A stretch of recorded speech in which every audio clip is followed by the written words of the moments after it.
we wish you were never born." The words hit the room like a hammer, louder than the clinking glasses and forced laughter of the party. The air froze. My parents stood tall, their faint smiles looking almost rehearsed. And me? I straightened my back, lifted my chin. "If that's what you want," I said evenly, "then think of me as if I never existed." I set my glass down, turned, and walked out without looking back. 30 minutes later, my phone lit up. 21 missed calls, panic written between every ring, but the damage was already set in motion. I grew up in a house where love was earned, never given. My achievements never measured up.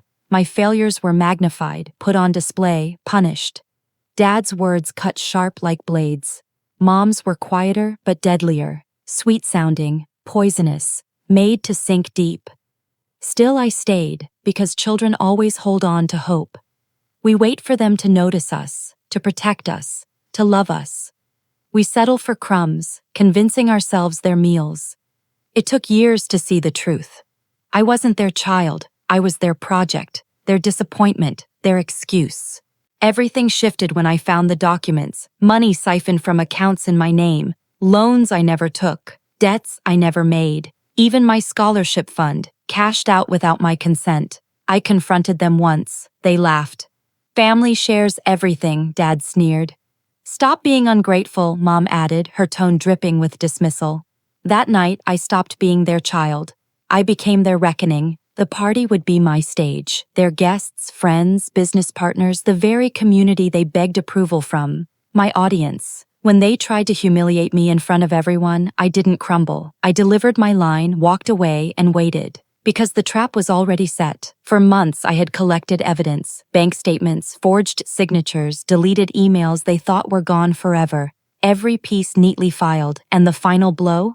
Their secret business partners, investors unaware their money was being funneled through fake accounts in my name. I handed it all to the right people, prosecutors, journalists, whistleblowers, hungry to bring down the so-called perfect couple. All it needed was timing, and that night was perfect. Half an hour after I left, the first headline went live. Fraud, stolen funds, anonymous sources, me. Phones buzzed across the dining table. Whispers spread like wildfire. Smiles fell, faces tightened. My parents must have felt it. The floor tilting beneath their feet, their polished image starting to crack, their empire trembling. That's when the calls began. First one, then another, then a flood. But I let the phone ring. Ghosts don't answer calls. By morning, the story had grown claws. Bank accounts frozen, investigations underway, their so-called friends scattered like smoke. By noon, police cars lined the driveway, neighbors peered through curtains, reporters gathered on the lawn, and my parents, the very ones who wished me erased, suddenly begged for the existence of the child they had denied. They tried to use me as their alibi, their shield, their proof of innocence. But remember, I didn't exist. The final blow came in court. I sat in the back row, silent while prosecutors laid out every shred of evidence, my evidence. Dad's jaw locked tight, sweat dripping down his temple. Mom's hands shook as the stack of exhibits grew taller. When the prosecutor mentioned the forged loans in my name, both of their heads whipped toward me. Desperation burned in their eyes. I didn't flinch, didn't smile, didn't move. I let silence speak for me, the silence of a child who, by their own wish, had never existed.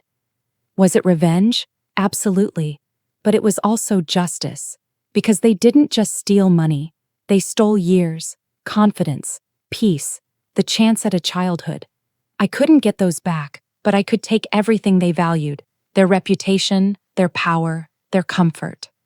Now when I look back on that night, the party, the words, the wine in Mom's hand, I don't feel hurt. I feel precision. They declared me gone, and I delivered. To the world, they were exposed as frauds, criminals, parents who betrayed their own blood. And me, I live free, unburdened, reborn. They wanted me erased. Now I am, and in the hollow space I left behind, they finally felt what it means to lose something you can never replace. That is the price of wishing away a child. So when people ask if I ever spoke to them again, my answer is calm, the same as it was that night. No, because I don't exist.